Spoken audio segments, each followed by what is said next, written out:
Hey, this is Mark Moore, aka Tuxedo Mark, at various places on the internet. It's 1:31 p.m. according to a computer clock on Monday, August 3rd, 2015. And this is my review of original Sailor Moon anime episode number 50, or episode number 4 of Sailor Moon R. Usagi's Crisis, the Tiara Doesn't Work. This episode originally aired in Japan on April 10, 1993, 3 weeks after the previous episode. Yeah, took 2 weeks off. Anyway, okay, first of all, I just want to say, once we're past this episode, that's the quarter point of the series. Yeah, 50 out of 200 numbered episodes. And we're still at the beginning of season 2, which just goes to show you how much shorter that the rest of the arcs will be compared to the Dark Kingdom arc. Of course, there's still various specials and 3 movies. So, but we'll get to that. Okay, in this episode, Usagi's asleep in bed. It's the weekend, but her mom wants her to go outside. She takes her blanket away from her, or her sheets or whatever, and Usagi just falls asleep on a pillow. But anyway, so she goes outside and she decides to go to a virtual reality theater, basically shooting 3D video game images or 2D images, maybe, I don't know. Just going around with laser guns shooting inside a maze or whatever. Alright, Isle and Anne decide, or I think they pronounce his name Ale. But anyway, they decide to go there and gather energy.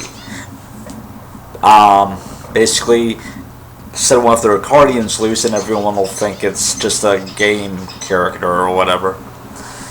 Anyway, so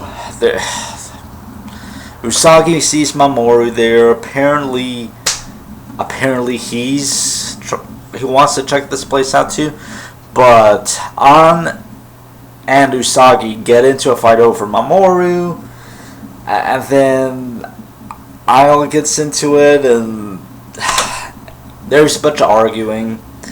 But they use their hypnotic powers or whatever, and get Ale, I think, or Anne uses the hypnotic powers and gets them in as VIP guests or whatever, so they can get in and skip the line.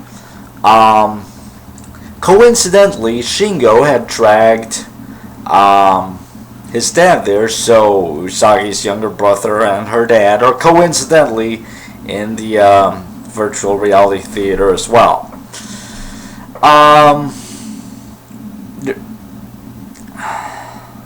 There's stuff like with Usagi's dad being worried that Usagi's with 2 guys, and he says he trusts her and stuff, and she says she thinks that he doesn't. And anyway, Luna and the other girls, because Luna invited the other girls, they're stuck outside. They have to wait in line, and that's a recurring gag throughout this episode. And I think this might be the first time that Minako garbles a popular phrase. It might not be, I'm not sure, but that's kind of her thing. She takes a well-known popular saying and she just kind of gets it wrong somehow. I guess. I don't know. This might be the first time that Usagi's dad sees Mamoru. I'm not sure. Anyway, when the Guardian attacks, Usagi transforms into Sailor Moon, and by the way, Shingo is sexist. She and Mamoru go to or he and Mamoru go to fight the Guardian that's attacking Usagi's dad, and Shingo's like, Usagi, you stay here, let us men handle it. And Usagi gets pissed. Anyway, she transforms, she goes there, she does her moon tiara action thing, and the tiara just stops in mid-flight and falls to the floor. Her tiara doesn't work. There's no explanation for it, it just stops working. Yeah. The Moonlight Knight appears, and it's not Mamoru. It looks like Mamoru, but Usagi's just as surprised that it isn't. And Mamoru calls him a weirdo, so yeah, it's kind of funny. The other girls just show up. I guess they finally got through a line, and I guess maybe they sensed something was going on because they had no idea what was going on in there. But they show up, you know, fully transformed to do their attacks. And in this episode, we get a nice Supreme Thunder Crescent Beam combination from Jupiter and Venus. But yeah, they just show up. And even Sailor Jupiter says, looks like we showed up just in the nick of time. Yeah? Yeah, you did. I guess this is slightly better than when they actually just show up in some remote location out of nowhere. I think this was the case in a Hot Springs episode. Apparently they had been given a message to come there or something, but we don't learn that until near the end of the episode. And there might be other cases where they just show up for somehow just. There are a lot of coincidences in this series, and Usagi screws up. I mean, no one's gonna think anything of this. It's never gonna come up again, I can guarantee you. But she refers to like Shingo and her dad and people as those dearest to me. She says that to the Guardian or to AL and Ann, I'm not sure.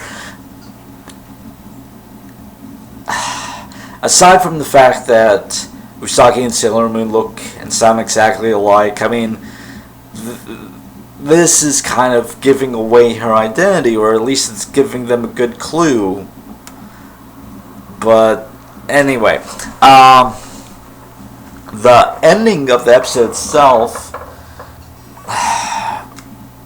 Usagi's dad and Shingo are being bandaged up or cleaned up by Usagi's mom.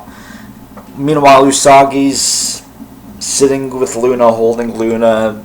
She's very melancholy. She's like, my tiara doesn't work, and Mamoru doesn't remember, and I don't know what to do. And the episode kind of ends like that. And in fact, everything around Usagi turns blue or something in the final shot. I guess it shows that she's blue. There was one funny part earlier. She said she was shaking Luna, and she's like, "You know how to restore Mamoru's memories completely, don't you, Luna?" I think they get interrupted before Luna can say anything, but anyway, yeah. That was the episode. It's okay. I guess it's been surprisingly melancholy at the end, but mostly it's just the most important things that happen are Usagi discovers Mamoru is in the Moonlight Knight, and her tiara stops working, and that's it. In the next episode preview, Luna says a Guardian is attacking or whatever. She uses the word Guardian, and again, I don't think they know what that term is yet. I don't think they know to call those monsters that yet. But I guess the episode previews aren't canon. So, yeah. But yeah, that's the episode. The other girls fight for Usagi after her tiara stops working.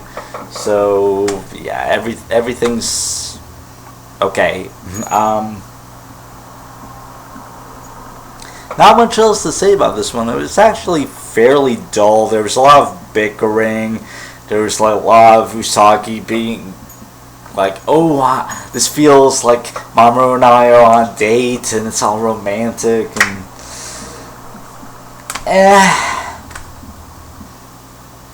she even fantasized about being with Tuxedo Mask and the Moonlight Knight, and this was before she discovered that they weren't in fact the same person. So I don't know, what was she just hoping that Mamoru could like clone himself and gangbang her or something? I don't know. But yeah, so that's it. It's 1:41 p.m. and thanks for watching.